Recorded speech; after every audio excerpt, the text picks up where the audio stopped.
नमस्कार. ग्रंथ सूक्त स्वातंत्र्यवीर सावरकर हे सूत्र धरून सध्या सुरू असलेल्या सत्रातलं आजचं पुस्तक अंदमानच्या अंधेरीतून. अंदमानच्या अंधेरीतून स्वातंत्र्यवीर सावरकरांची अंदमानातली पत्र अशा स्वरूपाचं हे पुस्तक. पुस्तकाचं नाव आपण बरोबर ऐकलं, अंदमानाच्या अंधेरीतून.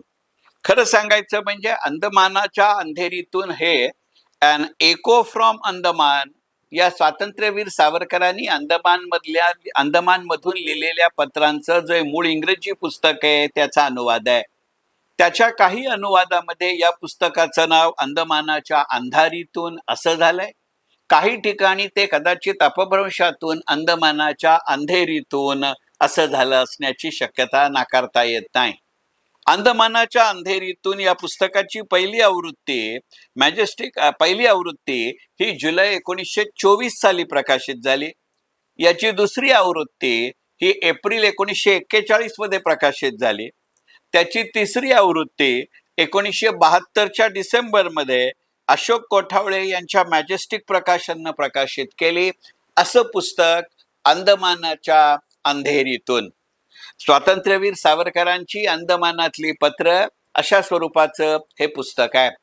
मी आत्ताच म्हटलं तसं अंदमानाच्या अंधेरीतून हे पुस्तक अन एको फ्रॉम अंदमान्स या स्वातंत्र्यवीर सावरकरांच्या अंदमानमधनं लिहिलेल्या पत्रांच्या संग्रह ग्रंथाचं भाषांतर आहे. याची मूळ आवृत्ती 1924ची आहे. पुढे 1941 आणि 1947 साली याची पुनर्मुद्रणं झालेली आहेत. तसं पाहिलं तर इंग्रजी शीर्षकाच्या मूळ पत्रकार संग्रहामध्ये याचं भाषांतर व्ही केळकर यांनी केलेलं आहे. पण अनेकांच्या मते हा अनुवादही स्वातंत्र्यवीर सावरकरांनीच केला असण्याची शक्यता आहे. निदान त्याच्यावरचा शेवटचा हात हा स्वातंत्र्यवीर सावरकरांनी फिरवलेला असावा. कारण त्या काळामध्ये अनेक पुस्तकं स्वतःच्या नावाने लिहिण्यापेक्षा सुद्धा सावरकरांनी इतरांच्या नावानं प्रकाशित केली आहेत.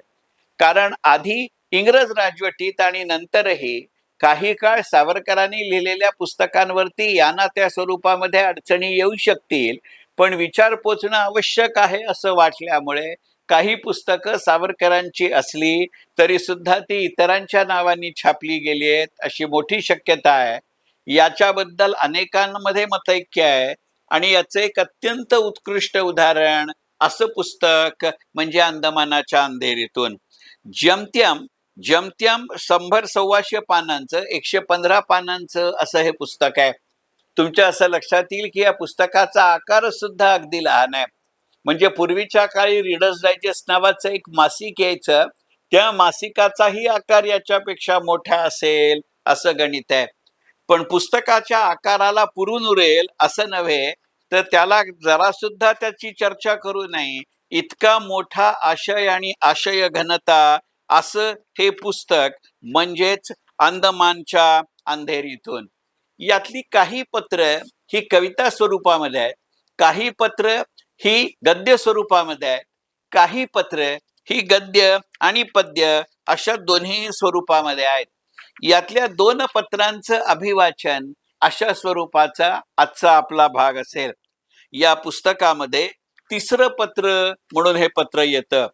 हा निरोप श्रीयुत विनायकराव सावरकर यांनी पॅरिस मधल्या आपल्या स्नेह्यांना आणि सहकार्यकर्त्यांना लंडनहून प्रख्यात ब्रिक्स्टनच्या बंदिशालेतून 1 विरुद्ध 2 मतांनी त्यांना हिंदुस्थानात चौकशीसाठी पाठवायचं ठरलं त्या रात्री सन 1910 मध्ये पाठवला होता. निरोप दिव्य मातृसेवा व्रताच्या ईश्वरी दीक्षेमध्ये सहभागी झाल्यामुळे मधुरतर झालेल्या मधुमय मैत्रीच्या रेशमी धाग्यांनी ज्यांची हृदयाशी निगडीत झाली आहेत अशा मित्रांनो, हा तुम्हाला माझा शेवटचा प्रणाम. काळ्यातील सुवासाला हळूच जाग करणाऱ्या प्रातःकाळच्या दवबिंदूप्रमाणे टवटवीत पण तसाच मृदुल असा हा निरोपाचा प्रणाम स्वीकारा. येतो. जय जय. विधात्यानं नेमून दिलेली आपली कामं करण्यासाठी आपण दूर होत आहोत. ती कामं करीत असताना केव्हा आपण पेटत्या खडकावर बांधले आणि कोंडले जाऊ, तर केव्हा कीर्तीच्या उसळत्या लाटांवर झोके घेत असू. क्षणात दिसू तर क्षणात नाहीसे हो. कधी शिखरावर असू तर कधी तळाशी दडपले जाऊ. त्या सेनानायकानं आपल्याला कुठंही स्थान नेमून दिलेलं असो, पण तेथेही सर्वोत्कृष्टच ठरू. जणू काय त्या स्थली तसं काम करणं हेच केवळ आपलं जीवन कार्य आहे. एखाद्या प्रतिमापूर्ण पौरस्त्य कवीच्या महानाटकात भरत वाक्याच्या वेळेला मृत किंवा जिवंत सर्वच पात्र एकत्र होतात, त्याप्रमाणे हे आपण असंख्य नट, इतिहासाच्या विस्तृत रंगभूमीवर संतुष्ट झालेला समग्र मनुष्य जातीचा प्रेक्षक वर्ग कृतज्ञ यशोगर्जनानं आणि टाळ्यांनी दर्याखोरी निनादित करत असतानाच पुन्हा एकदा सर्व एकत्र जमू.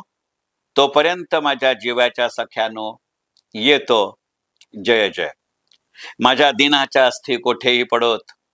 ज्याचा आक्रोश करणारा प्रवाह भोतालच्या भयानतेला भेसूर वाचा फोडतो, अशा अंदमान मधील एखाद्या उदास ओढ्यामध्ये त्या विखुरलेल्या गेलेल्या असोत, किंवा ज्याच्यामध्ये तारासुंदरी आपल्या मध्यरात्रीचा नृत्याचा फेर धरतात, अशा श्रीगंगेच्या स्फटिकासारख्या पावन प्रवाहानं त्यांना आपल्या हृदयाशी जपून बाळगलेलं असो, जेव्हा विजयाच्या तुतार्यांचा विश्वंकश ध्वनी उच्च रवाने गर्जना करून उठेल की श्रीरामचंद्रानं त्याच्या आवडत्या लोकांच्या मस्तकावर कधीही न कोमेजणारा फुलांचा सोनेरी यशक किरीट चढवलाय, आजपर्यंत बोकाळलेल्या संबंधाला जेथून तो पहिल्यानं बाहेर पडला त्या समुद्रापर्यंत मागे पिटीत गाडून टाकलाय, आणि पहा, ती आपली आई हिंददेवी संपूर्ण मनुष्य जातीला मार्ग दाखवणाऱ्या दीपस्तंभाप्रमाणे ऐश्वर्यानं उभी आहे, तेव्हा या कार्यात आत्महवन करणाऱ्या धारकऱ्यानो आणि वारकऱ्यानो, उठा.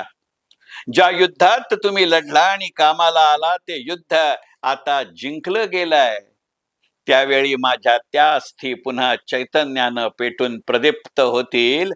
तोपर्यंत माझ्या प्रियकर मित्रांनो, येतो. जय जय. अगदी डोळा लागू न देता आपल्या मातृभूमीच्या प्रगतीकडे दृष्टी ठेवा.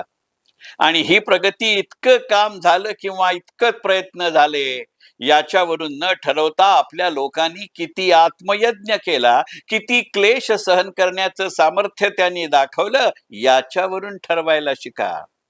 कारण कार्य होणं हा योगायोग आहे. आत्मदान हा मात्र निश्चित नियम आहे.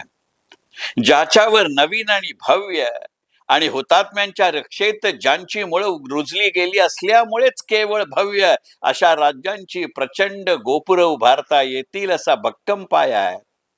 अशा रीतीनं ईश्वरानं दिलेले प्राण त्याला पुनः परत करीपर्यंत, देवकार्य यशस्वी होईपर्यंत, हुतात्म्यांची रक्तमाला किंवा विजेत्याचा किरीट हस्तगत करीपर्यंत मातृभूमीच्या वैभवाकरता एकसारखं काम करीत राहा.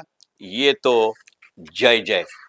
हे अंदमानच्या अंधेरीतून हे ह्या पुस्तकातलं 1910 सालचं पत्र आहे. 1910च्या डिसेंबर मधलं यातलं पत्र 4थंच अभिवाचन करतो. उद्या अभियोगाचा निर्णय लागून फाशीची नि काळे पाण्याची खिरापत आरोपितांना वाटली जाणार. सर्व आरोपित देशभक्तात विनायकरावांना सर्वात कठोरतम शिक्षा मिळून त्यांच्या स्वतंत्र आयुष्याचा अंत होणार हेही निश्चित असतं. केवळ प्रश्न इतकाच की वधगृहात की कंचित त्याहुनी कष्टप्रद असणाऱ्या यावज्जीवन कारागृहात. त्या दिवशी विनायकरावांनी आपल्या आयुष्याचा अंत असा सन्निध पाहून आपल्या सहाभियुक्त म्हणजे को अक्युज्ड देशभक्तात जे शीघ्रच सुटण्याचा संभव होता, त्यांच्या हस्ते आपल्या मातृभूमीस आणि ज्ञाती बांधवास त्यांच्या ऋणातल्या फेडीतला हा पहिला हप्ता असा भरपाई करून धाडला.